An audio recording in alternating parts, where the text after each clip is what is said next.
¿Qué tal? Muy buenas para todos. Bienvenidos a la licencia C. Comenzamos primera clase de este módulo. Me voy a presentar. Mi nombre es Pablo Giraudo. Conmigo van a transitar estos próximos 3 meses lo que es la clase La Introducción a la Psicología dentro del Deporte. Voy a estar para acompañarlos y, por supuesto, para colaborar en este proceso de crecimiento que todos han empezado a transitar. Bien, así que desde ya, que sean bienvenidos. Desde ya que se sientan parte de esto y que disfruten por sobre todas las cosas de lo que es esta licencia y las licencias que vendrán. Confío plenamente que van a poder disfrutarlo y en mis clases particular, sabemos que lo que es la psicología dentro del deporte, o sabrán a partir de ahora lo que es la psicología dentro del deporte, es una de las materias que tiene mucha material teórico. La idea es poder, de cierta manera, intercalar las clases con algunas presenciales, está siempre a través de la plataforma Zoom, por supuesto, para poder intercambiar dudas, para poder conversar de estos temas, ya que considero que la psicología del deporte tiene eh, muchos temas que se pueden conversar y que se pueden construir o co-construir en equipo, dado a que la psicología se aplica siempre y cuando considerando con qué nos enfrentamos, ¿no? No es lo mismo trabajar con chicos de 13 años que trabajar con chicos de 15 años o con una primera división o con una octava división. Inclusive no es lo mismo trabajar en el fútbol femenino que en el fútbol masculino. Por ende, lo mío es muy abarcativo y lo vamos a desandar juntos para que podamos aprender juntos de esta arista del deporte que considero que es una de las más importantes. Dirá, ¿por qué Pablo es una de las más importantes o considerás o defendés como una de las más importantes? Y sí, desde el mundo emocional o desde lo cognitivo sabemos que se toman todas las decisiones. Vamos a hablar de un aspecto mucho más amplio que lo deportivo y les voy a preguntar a ustedes que están viendo esta clase, es, imaginen desde qué lugar uno toma una decisión, por ejemplo, para cambiar de trabajo, o desde qué lugar tomamos decisiones para empezar una relación o terminar una relación vincular. Los puedo ampliar también, por ejemplo, desde dónde toman una decisión, por ejemplo, con algo tan básico con qué van a cenar esta noche o qué van a desayunar mañana por la mañana. Todas esas decisiones se toman desde dos aspectos. Puede ser desde lo emocional o puede ser desde lo cognitivo. ¿Sí? Entonces, imaginen si esto lo llevamos al deporte. Ustedes como entrenadores, ¿no? ¿Desde qué lugar van a planificar un entrenamiento? También podemos decir, y vamos a ponernos en el lugar de los dirigidos por ustedes, de los deportistas. ¿Desde qué lugar hoy deciden entrenar? ¿Desde qué lugar tomar la decisión de dar un pase corto o una pelota cruzada o filtrada? ¿Desde qué lugar toman la decisión de patear un tiro libre? ¿Con qué tranquilidad? ¿Con qué pensamientos? Es más, podemos ir hasta un lugar más profundo. ¿Desde qué lugar emocional decido patear un tiro libre? ¿Cómo elijo cómo correr, cómo saltar, con qué velocidad? ¿Con qué decisión me comunico? ¿Pido ayuda? ¿Dirijo? Inclusive lidero un equipo. Todas esas decisiones no le quedan dudas a ninguno de ustedes que pasan de lo cognitivo y pasan de lo emocional. Por ende, seguiré defendiendo dentro del mundo de la psicología deportiva, que aunque en Argentina llegó en la década de fines de los 90, principio del 2000, en otros lugares más avanzados y viendo un poco más la amplitud de la psicología dentro del deporte y en esta introducción que estoy haciendo, viene desde lugares mucho más profundos del deporte y es el deporte universitario de los Estados Unidos. Ahora, queremos ir a algo más amplio todavía o más antiguo y podemos decir que esto arranca en la mayéutica. Estamos hablando en el 1800. Y tenemos que hablar de filosofía también, porque justamente era Aristóteles quien traía a través de la mayéutica, de esta corriente de enseñanza, traía justamente la pregunta como método de aprendizaje. Él a sus discípulos no les enseñaba, sino simplemente los hacía razonar a través de las preguntas.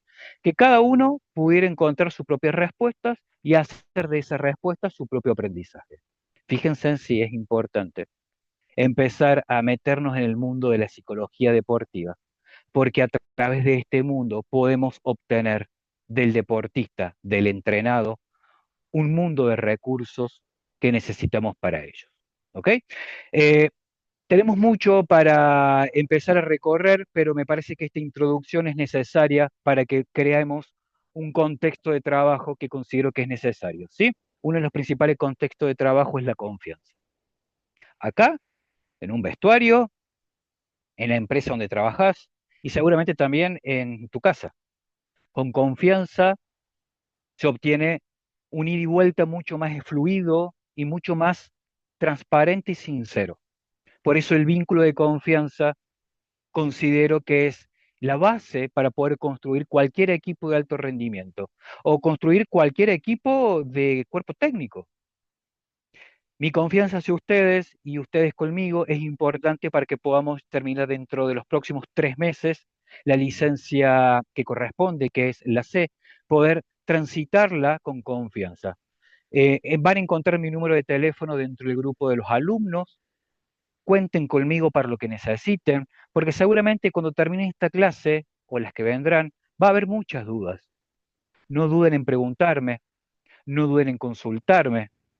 Sepan que a partir de ahora, más de un profesor, que es el rol que me siento muy honrado por parte de la Liga y Belén, me hayan elegido, y que ya vengo desde el año pasado trabajando con la licencia B, sepan que cuentan conmigo y que voy a estar como un aliado, más allá también de como un profesor, ¿sí?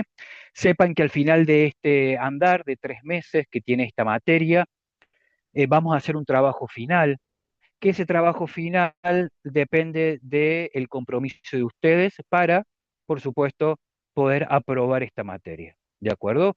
Es un camino muy lindo, es un camino rico para aprender y es un camino donde también nos podemos permitir equivocarnos. Ustedes, yo, porque la mejor forma de aprender de cualquiera de nosotros es equivocándonos. ¿De acuerdo? La primera pregunta que les voy a hacer es, ¿recuerdan cómo aprendieron a andar en bicicleta? Ok. Seguramente vendrán memorias de tu primer bicicleta, de quién te la compró, de quién te enseñó.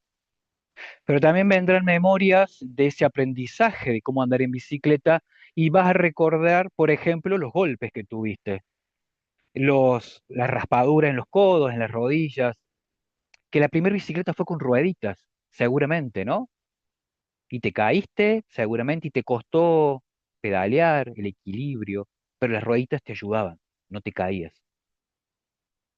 Y ese eran como tus primeros profesores, ¿no? Quizá era mamá, papá, el tío, el abuelo que te enseñaban cómo andar en bicicleta, pero las rueditas hacían de profesor, hacían de maestro.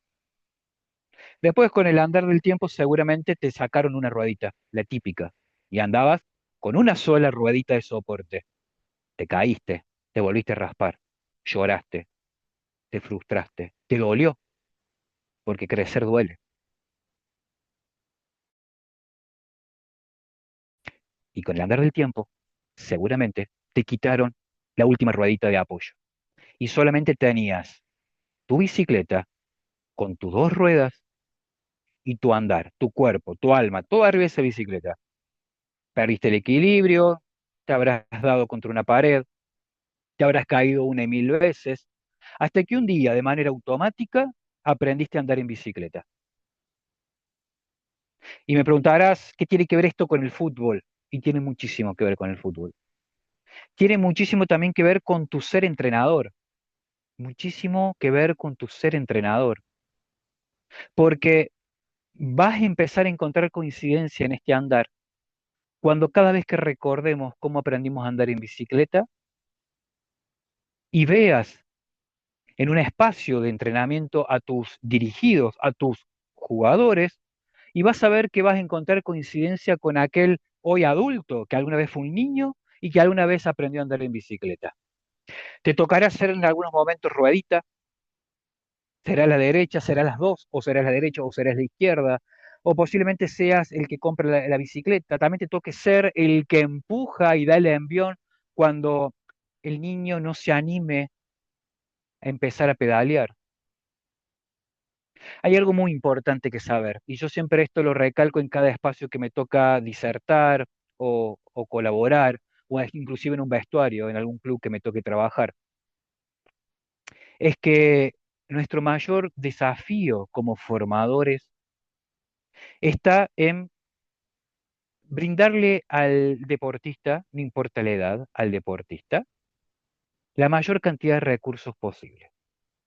Que ese niño, que ese adulto cuando se vaya a dormir, no sea el mismo del que se levantó esa mañana. Que ese niño o ese adulto que se fue a dormir tenga, cuando apoye la cabeza en la almohada, nuevos recursos, nuevas enseñanzas por parte nuestra, los formadores. Si al final del año ese deportista tiene nuevos recursos a comparación de ese deportista que cuando arrancó la pretemporada, quiere decir que nosotros ganamos.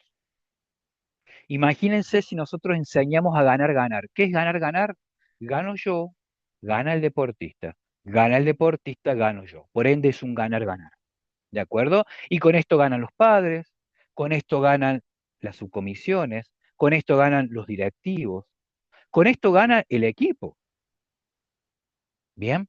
Entonces también tenemos que entender que no todos son iguales. Nosotros tenemos una educación, la educación argentina está basada en la educación griega. Es una educación muy antigua donde se plantea un formato de enseñanza que es para todos por igual. Por ende, yo entro al aula, entrego estos recursos y ustedes como alumnos agarran todos por igual, mismo manual, mismo pizarrón para todos, misma forma de enseñar. Ahora, cada uno lo agarra como quiere. Y no todos somos iguales. Yo no aprendí a andar en bicicleta posiblemente igual que vos que estás escuchando esto y viendo esto. Posiblemente yo aprendí a andar en bicicleta a los 5 años. Y quizás vos aprendiste a los 4 a andar en bicicleta. Y quizás yo me caí más que vos. Quizás yo lloré más que vos. Quizás me costó más que a vos. Entonces, vamos a un espacio deportivo. Primer día de pretemporada. Te encontrás con 30 niños de la edad de, un ejemplo, 13 años. Sexta división. ¿Ok? No los conoces a ninguno. Y querés brindarle exactamente lo mismo a todos. Ahora, mi pregunta es, ¿todos lo van a entender igual? Porque yo voy a encontrar dentro de ese plantel seguramente deportistas que la tienen más clara, más cancheros. Algunos serán crack. Después vamos a debatir qué es el concepto crack. Es más, me encantaría que en una aula en vivo podamos debatir el concepto crack. Pero yo me vuelvo a preguntar, ¿y a aquel niño que le cuesta más? ¿Cuáles van a ser mis herramientas para ayudar a equilibrar y poder tener dentro de ese equipo un equilibrio deportivo, un equipo que pasó a ser equipo y dejó de ser un grupo de deportistas? Yo como formador estoy predispuesto a brindarle nuevos recursos y distintos recursos a ese plantel, o solamente tengo un recurso que es lo que aprendí y así se lo entrego como una caja, que cada uno haga de esa caja lo que quiere. En uno de los conceptos de la psicología hablan que el cerebro es como un cajón vacío. Llegamos al mundo con un cajón vacío y con el andar de los años y de nuestro crecimiento pasamos por guardería, jardín, primaria, secundaria, universidad, algunos cursos, talleres. Nosotros vamos haciendo de ese cajón lo que queremos. Vamos incorporando cosas, algunas nos sirven para un momento de nuestra vida, después quedan en el fondo del cajón. Otras quedan siempre al alcance de la mano. Están ahí, apenas abro el cajón, las tengo. Son enseñanzas, aprendizaje que voy adquiriendo, adquiriendo, adquiriendo. Dicen que aprender no es lo más difícil. Lo más difícil es desaprender viejos vicios que tenemos. Y también tenemos que desaprender en este andar. Y también tenemos que ayudar a desaprender al otro. Porque un ejemplo, ¿no? ¿Qué pasa si yo tengo un niño que viene con, posiblemente en su casa, con el aprendizaje del papá? Y que el papá le dijo, vos jugá para vos patea todos los tiros libres, vos patea todos los corners, vos sos el mejor, vos sabés todo, vos tenés que hacer todos los goles. Posiblemente nos encontremos con un niño que, bueno, su ego va a estar en un nivel mucho más alto. Cuando hablo de ego, hablo de egoísmo. Y quizás nosotros como formadores tengamos el desafío de ayudarlo a desaprender que esto es un deporte colectivo, que esto es un deporte donde necesito del otro y el otro es tan importante como yo. Yo uso siempre una frase y cuando trabajo en las instituciones la pongo en los vestuarios, pegadita, para que cada vez que entre un deportista ese vestuario la vea. Y la frase es, no se trata de yo, se trata de nosotros. Por ende es menos yo, más nosotros. Menos yo, más nosotros. Menos ego, más trabajo colectivo. Como adultos, que son ustedes, y que van a ser formadores de niños, inclusive de adultos. Ojo, no dejamos de formar, no importa la edad, por favor, no importa la edad. Yo cuando hablo, hablo en general. Podés trabajar en una escuelita de fútbol, podés trabajar con fútbol femenino, pero cuando hablo de formación, no importa la edad. Formamos inclusive a adultos todo el tiempo. Y automáticamente también nos estamos formando nosotros, ¿no? Entonces, es enseñar a generar una base de trabajo con, y esto es lo que nos trajo a esta parte de la conversación, de confianza, de crear un espacio de confianza en esta aula, en un vestuario, en una cancha, en casa.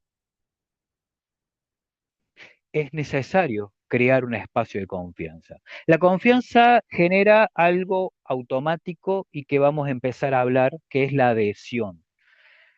Y es para mí una de las palabras importantes no solamente en la metodología del aprendizaje, sino también en la psicología del deporte. La adhesión es necesaria. Me encantaría que piensen qué puede significar adhesión dentro del deporte y tiene mucho, tiene mucho. Entonces, vamos a arrancar después de esta introducción, en esta presentación, en este contexto, en esta primera aula que estamos compartiendo, es que empecemos a recorrer este camino con esta introducción que para mí es importante. Soy formado como coach deportivo, además soy certificado en psicología de alto rendimiento en el deporte, a través de la Universidad de Barcelona, en España, articulada por la Universidad Siglo XXI en Córdoba. Como coach soy certificado a través del DICDE. Tuve una gran maestra que me tocó y siempre uno tiene que honrar a los maestros. Fue Andrea Fernández, coach de Boca en su momento, coach en Tigre en la época del Vasco Robarrena, coach de, por ejemplo, Querétaro en México, cuando Ronaldinho jugaba en ese momento en el fútbol mexicano. Mi gran maestra que dictó esta diplomatura tan importante en la Universidad Católica de Buenos Aires, eh, me enseñó que la adhesión es el principal vínculo que generamos para que el deportista, a través de el vínculo, a través de eh, de la amorosidad, que es una palabra media extraña. ¿Qué es la amorosidad? Bueno, es la forma en que nos vinculamos con el deportista. Y les vuelvo a decir, podés tener todos los libros, títulos, diplomas, certificaciones, pero si no trabajas desde el amor, no generamos adhesión. ¿Y qué es adhesión? Es justamente que el deportista comprenda no solamente el mensaje, sino que el que tiene al lado, más allá de los estandartes o de los modelos, de que yo soy tu formador y vos sos el formado, o yo soy tu entrenador y vos sos el entrenado, sin amorosidad y sin ese vínculo, no podemos ponernos hombro a hombro con quien necesitamos que comprenda lo que queremos. La adhesión es adherir a este deseo profundo como técnico sea de lo técnico, táctico, físico, sea desde lo psicológico y cognitivo. Sin adhesión no hay aprendizaje.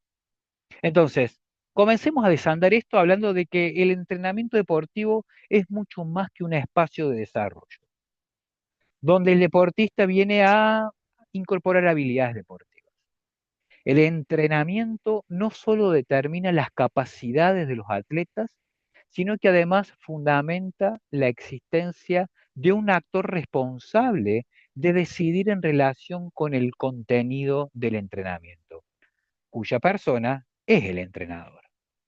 El entrenamiento exige la necesidad de un entrenador y determina a su vez las capacidades de un entrenador. Mucho se ha escrito y se seguirá escribiendo acerca de las claves del entrenamiento deportivo. Pasan los años, pasan las décadas, cambian los formatos, cambian la manera, pero la base sigue siendo de hace mucho tiempo atrás. Esto debido a que la eficacia y la eficiencia han ido cambiando conforme con los tiempos. El entrenamiento deportivo, perdón, entendido como un proceso de moldeamiento conductual del deportista y atleta, debe respetar ciertos aspectos centrales y ajustarse a determinados patrones que tenemos que intentar develar y que vamos a intentar encontrar y darle significado en esta materia. El proceso de entrenamiento deportivo tiene fases y momentos que son más atractivos para los deportistas, como también tiene otros momentos que quizás son menos atractivos, que generan menos motivación. Pasándolo en simples palabras, hay momentos del moldeamiento del entrenamiento que pueden ser motivantes o aburridas, ¿de acuerdo? Y es aquí donde aparece el desafío del entrenador. Ante de la descripción de las características principales del entrenamiento deportivo, tenemos que ver y reparar que el objetivo de este proceso de moldeamiento de destrezas y habilidades, el objetivo del entrenamiento deportivo reside y nace en un núcleo que es ampliar los recursos del deportista. Cuando a usted le preguntan por qué sos técnico, cuál es el rol de un técnico, es ampliar los recursos del deportista. Y estos son los recursos físicos, técnicos, tácticos y también mentales. Es decir, que el deportista al finalizar el proceso, y como lo dijimos al principio, de un entrenamiento anual que conlleva hoy, por ejemplo, en la Liga Independiente, una Copa de Verano, un torneo de apertura, un descanso de vacaciones de invierno, un torneo clausura, terminado todo ese proceso de tres torneos, y llegado a diciembre, nosotros podamos encontrarnos con ese deportista con un cumplido fundamental, es que hemos logrado ampliar los recursos disponibles para ese deportista.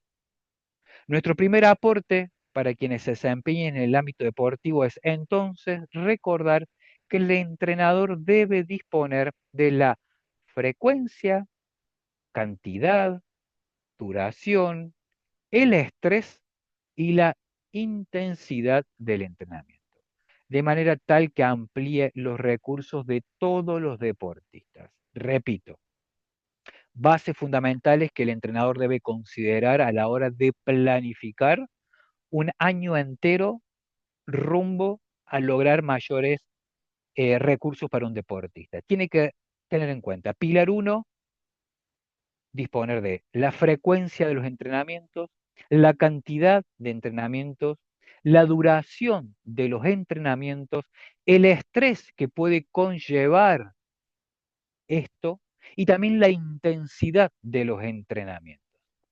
Además, debe prepararlos mental y emocionalmente, de modo de que al momento de la competencia deportiva, estos deportistas puedan valerse de los propios recursos consolidados durante todos estos entrenamientos.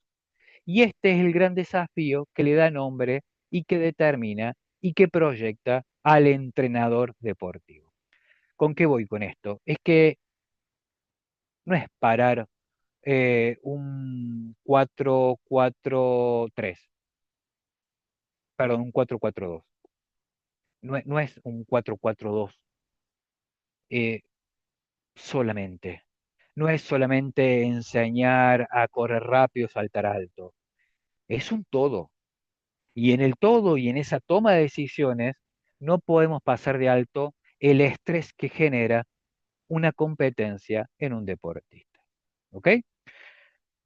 En estos módulos que vamos a ver, nos vamos a encontrar con el tratamiento de un aspecto que condiciona notablemente la productividad y el clima de un equipo deportivo y que no siempre es analizado con el rigor que se merece. Vamos a abordar el tratamiento del deportista en el momento postcompetitivo también. Es decir, no vamos a hablar solamente de el trabajo precompetitivo, sino también vamos a hablar de el competitivo y también uno de los abordajes que hoy por hoy pasa de alto la gran mayoría de los entrenadores, que es el postcompetitivo, ¿sí? Que es la lectura, por ejemplo, de ese postvestuario después de un resultado o de un partido ya terminado, ¿no? ¿Qué tenemos en ese vestuario? ¿Qué tenemos? Un exceso de euforia porque ganamos, tenemos un vestuario neutro, tenemos un vestuario con disforia porque acabamos de perder por goleada. ¿Cómo trabajamos ese vestuario? ¿Cómo trabajamos ese post-vestuario? Bien, comenzaremos con el entrenamiento deportivo y para ello nos vamos a enfocar en sus cometidos básicos para formar la primera visión acerca de los componentes de un proceso de moldeamiento conductual. ¿Ok? Cometidos básicos del entrenamiento deportivo. Cometidos básicos de un entrenamiento deportivo. Recuerden, cuando digo entrenamiento deportivo, estamos hablando de todo lo que conlleva la precompetición, todo lo que conlleva la precompetición, todo lo que ocurre en la semana antes de la competición, todo lo que ocurre, por ejemplo, en la pretemporada inclusive, donde no hay competición y hay puro entrenamiento. Vamos a dividir esto, por supuesto, en tres. Entrenamiento, precompetición, competición y postcompetición. Para comenzar, entonces, arrancamos con los cometidos básicos del entrenamiento competitivo, o sea, del entrenamiento deportivo precompetición. Primero, planificación de los entrenamientos.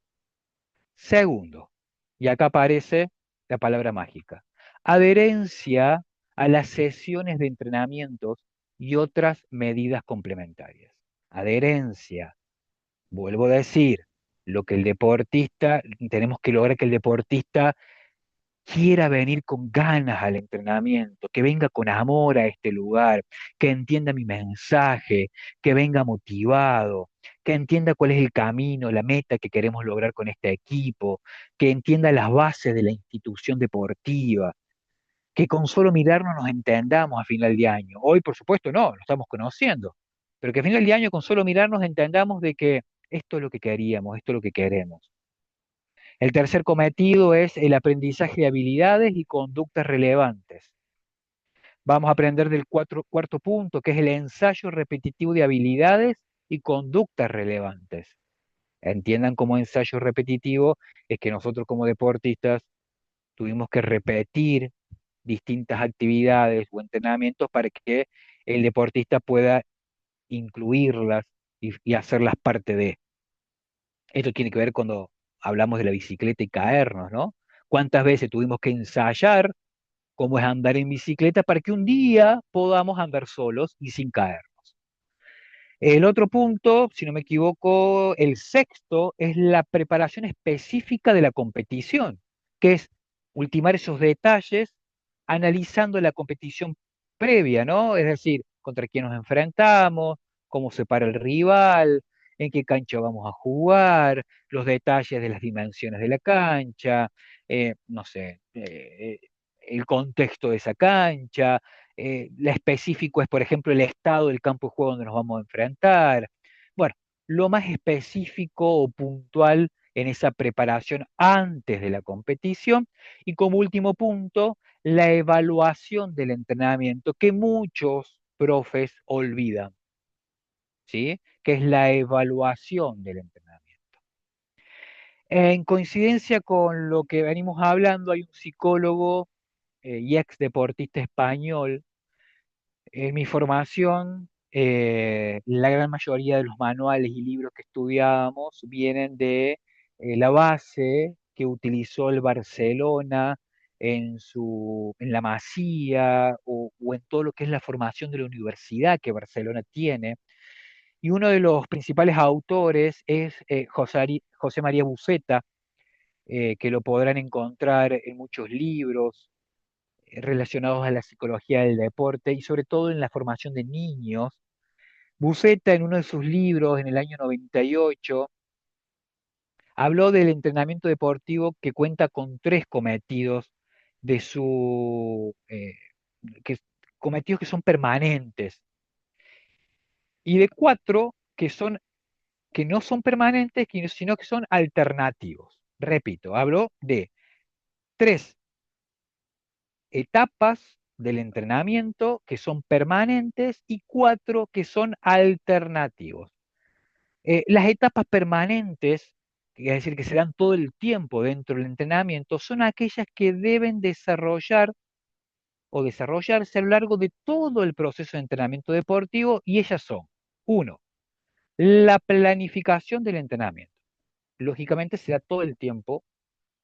La dos, la adherencia a las sesiones de entrenamiento y otras medidas complementarias. Y la tercera de la etapa o que forma parte de la permanente es la evaluación del entrenamiento. Creo que ya con estos títulos les va haciendo ruido, ¿no? Les va haciendo ruido. Planificación, adherencia, evaluación. Luego él habló o habla de las cuatro que son alternativas, que se dan en ciertos momentos del entrenamiento, no todo el tiempo, en ciertos momentos del año, en ciertos momentos del torneo, en ciertos momentos del andar como entrenadores, ¿sí? Las fases o etapas transitorias, que llamo, o alternativas, el nombre correcto para que entiendan es transitorias o alternativas. Son aquellas que comprenden de un periodo determinado por la circunstancia de la competencia, el dominio conductual del deportista y el tiempo de entrenamiento disponible para el entrenador. Las transitorias, como dijo Bufeta, son cuatro. La primera, el aprendizaje de habilidades y conductas relevantes. La segunda, el ensayo repetitivo de habilidades y conductas relevantes. La cuarta, la exposición y el ensayo a las condiciones de competición. La tercera. Y la cuarta, ahora sí la cuarta, la preparación específica de la competición. ¿Ok? Ahí está. Dividimos entonces en dos facetas. Insisto, la primera está basada en permanentes y son tres, y la segunda son las transitorias y son cuatro. ¿De acuerdo?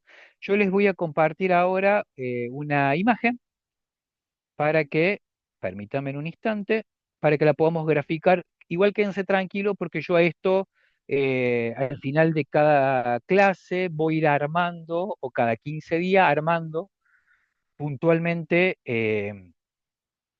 lo que son los resúmenes, para que ustedes tengan a través de un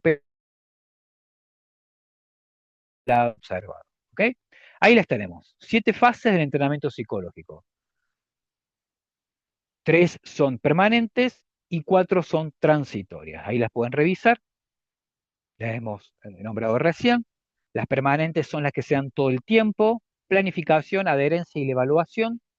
Y las transitorias y son 4: el aprendizaje de habilidades, ensayo repetitivo, exposición a las condiciones de competición.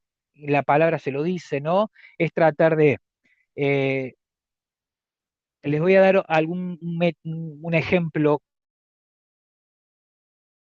por ejemplo, un ejemplo, valga la redundancia, de un hecho de exposición. Por ejemplo, se da en el automovilismo, se utilizan, por ejemplo, antes de ir a competir o de probar los autos, se utiliza un aparato que simula, por eso su nombre es simulador, que simula no solamente el vehículo, sino también que simula a través de una pantalla la ruta, el recorrido, la pista, donde luego el piloto va a ir a esa competición. Es decir, las condiciones de la competición se simulan a través de una exposición. Es decir, lo llevan al deportista, que es el piloto, a un espacio similar a lo que se va a encontrar cuando llegue la competición. Similar a cuando llegue la competición. Por ejemplo, los grandes equipos deportivos, antes de ir a competir, por ejemplo, un domingo a la tarde, en el último entrenamiento del viernes, por ejemplo, simulan trayendo un equipo sparring que se va a formar como el equipo rival del domingo y a través de ese entrenamiento eh, van a llevar al deportista a ese nivel técnico y táctico para que cuando llegue la competición no se sienta ni con miedo ni con dudas y que aparezca ya, por supuesto, un espacio ya conocido a la hora luego de competir. ¿Sí? Es como, vuelvo a decir, exponer al deportista a una condición similar a la de la competición. ¿De acuerdo? Les doy un ejemplo, utilizado una vez. Un equipo podía llegar a penales. O sea, el domingo jugaba un partido donde ese partido, si se daba X resultado, una de las posibilidades era llegar a penales. Entonces, sabía ese técnico que en ese lugar donde se iba a jugar, en esa cancha, si llegábamos a ir a penales, detrás de ese uno de los arcos iba a estar la hinchada del equipo local. Entonces, ¿cómo hacíamos para que los deportistas a la hora de patear penales, si llegaba a ocurrir esa circunstancia, no pasaran o no sintieran la presión de esa hinchada que iba a estar detrás del arco? ¿Qué se hizo? Que, por ejemplo, en el entrenamiento se practicó penales, pero claro, eso no alcanzaba. Entonces, ¿qué hicimos? Pusimos detrás del arco gente con bombos, trajimos al utilero, trajimos al ayudante campo, trajimos a una categoría que ya había terminado de entrenar, la pusimos detrás del arco, que empezaron a cantar, tocar el bombo, que hagan ruido, que insultaran, porque ustedes saben que normalmente en las tribunas se insulta, y era una posibilidad que a los chicos los insultaran. Entonces, generamos un contexto similar a lo que se podía vivir el domingo si llegábamos a ir a penales. Además, para generar un contexto más extremo, cerca del punto de penal, también pusimos gente que gritara y hiciera ruido, que no lo molestara el pateador, es decir, que no se metiera al frente de la pelota ni nada, pero que cerca de patear el penal hubiera gente también que insultara, gritara y hiciera ruido, aplaudiera, lo trataran de desconcentrar al deportista y que el deportista vaya a patear ese penal con todo ese contexto y entorno. Entonces lo hizo una, dos, tres, cuatro, cinco veces, hasta que pudo incorporar esa condición con la que se podía encontrar el siguiente domingo. Eso, eso es, por ejemplo, trabajar sobre la exposición a las condiciones de competición. Eh, Insisto, hay muchísimas maneras de llevar esto adelante, hay muchísimas maneras de llevar esto adelante. Por ende, nos vamos a ir encontrando en este andar y yo los invito a que a esas 7 fases, tanto permanentes como transitorias, del entrenamiento cognitivo, del entrenamiento psicológico, las vamos a empezar a ampliar a partir de ahora, ¿sí? Vamos a pasar por las 7, una por una, para que empezamos a entender cuál es nuestro trabajo durante la precompetición, durante la competición y también con la postcompetición, de poder brindar las mayores herramientas. A veces trato y peleo con la palabra herramientas porque me suena que somos como una caja de herramientas donde metemos la mano y sacamos una pulsiana, un martillo, y no, realmente nosotros no somos herramientas, ni brindamos. Entonces, entendamos herramientas como conocimiento. Vamos a intentar sumar conocimiento a ese cajón vacío que le abrí al principio y que ese cajón vacío terminada estos 3 meses que dura la materia puntual, de introducción, como lo dice la palabra, esto es una introducción a la psicología deportiva, podamos incorporar el mayor cantidad de aprendizaje posible. Hoy hicimos una introducción, hoy hicimos una revisión de lo que nos espera en este espacio, en este honrado espacio que vamos a trabajar juntos para que ustedes no sean los mismos una vez terminada esta materia dentro de esta licencia que Él está brindando y que ustedes nos eligieron para formarse como entrenadores. No me quedan dudas de que este es un gran desafío, no me quedan dudas de que vamos a tener mucho para debatir y conversar y que por supuesto, y aunque esto sea muy teórico, yo les voy a brindar de mi parte la mayor cantidad de apuntes, la mayor cantidad de materiales, bibliografía recomendada, y por supuesto conversar para que podamos sacarnos todas las dudas y hacer de este espacio un ida y vuelta basado por supuesto en la adhesión que yo necesito, en la confianza que yo necesito y que yo les voy a brindar a ustedes. ¿De acuerdo? Esta es la primera clase. La idea es que una vez por semana ustedes puedan acceder a este material y que puedan revisarlo una y dos, tres veces, que lo puedan ver la cantidad de veces posible. En el grupo de WhatsApp estaré enviando, por supuesto, el material que conlleve y sea necesario. E insisto, ustedes pueden acceder a mi teléfono, a mi WhatsApp, que va a estar dentro y está dentro del grupo de WhatsApp que Belén lleva adelante y puedan ahí, por supuesto, consultarme en privado lo que necesiten. Bien, yo puedo brindarles material complementario, no puedo obligarlos a que lo consuman, como por ejemplo brindarles un libro que me encantaría que empiecen a leer, eh, porque van a decir, seguramente me voy a encontrar con algunos y dirán, ¿y qué tiene que ver esto con el fútbol? ¿Qué tiene que ver esto con la pelota? Usted imagínense, y lo llevo a este escenario, yo, Pablo, tener que entrar a trabajar en una institución deportiva, trabajar con adolescentes y niños en esta generación que nos toca vivir y tenerlos frente a mí o en mi espacio, compartiendo durante 30, 45 minutos, donde no hay pelotas de por medio, donde no hay rival de por medio, donde no hay competición de por medio. Quiero que imaginen el desafío que significa para mí lograr que ese niño de 8, 9, 10 o ese adulto de 15, 16, 20, 30, 35 años tenga adhesión a lo que es la psicología dentro del deporte y el coaching. Claramente dirán, es muy difícil, es muy desafiante, pero se logra.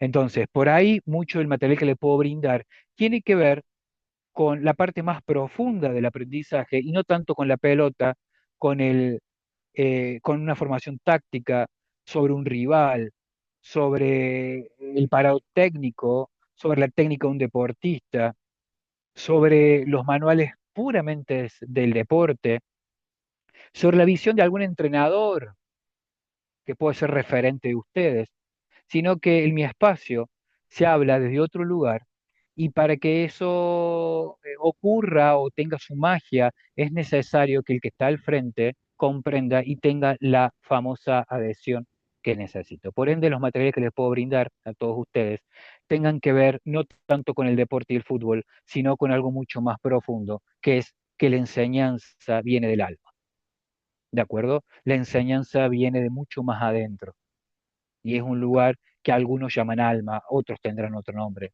pero es importante que lo sepamos. Cerramos de esta manera esta primera aula, este primer espacio. Nos vamos a reencontrar dentro de una semana. Seguiremos en contacto. Sean todos ustedes bienvenidos. Disfruten este proceso, disfrútenlo, incorporen, sáquense en dudas, participen, debatan, sepan decir sí, sepan decir no y preparen para desaprender viejos vicios, para aprender una buena manera y sobre todo una propia. Existen grandes técnicos en el mundo. Yo quiero ser Guardiola, yo quiero ser Menotti, yo quiero ser Bilardo. Yo tengo algo de Bielsa, dijo alguno. Sean ustedes mismos. Es la mejor forma de enseñar formar y además generar adhesión y vínculo con el deportista. Que tengan ustedes una muy buena jornada. Muchísimas gracias por compartir esta